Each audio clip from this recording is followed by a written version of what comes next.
Welcome to today's StannieDevo. The portion taken for today's daily reading is from 1 Peter chapter 4 verse 17. The time has come for judgment to begin at the house of God. The theme for today is Judgment and the Love of God. The Christian servant must never forget that salvation is God's idea, not man's. Therefore, it has an unfathomable depth. Salvation is a great thought of God, not an experience.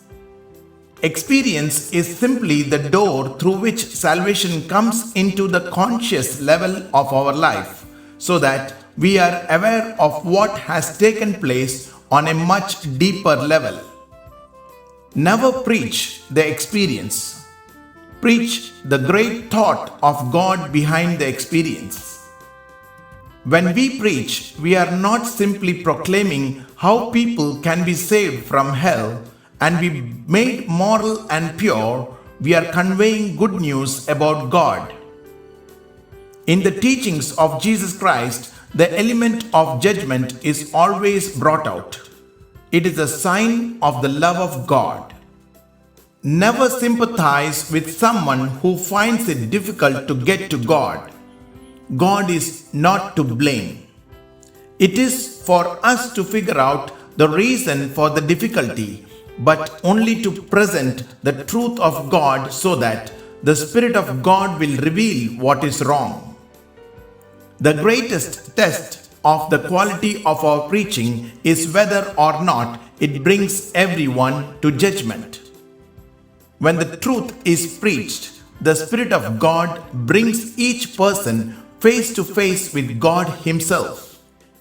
If Jesus ever commanded us to do something that He was unable to equip us to accomplish, He would be a liar.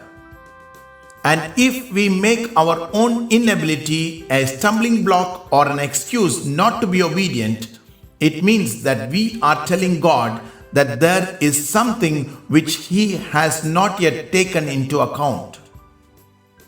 Every element of our self-reliance must be put to death by the power of God.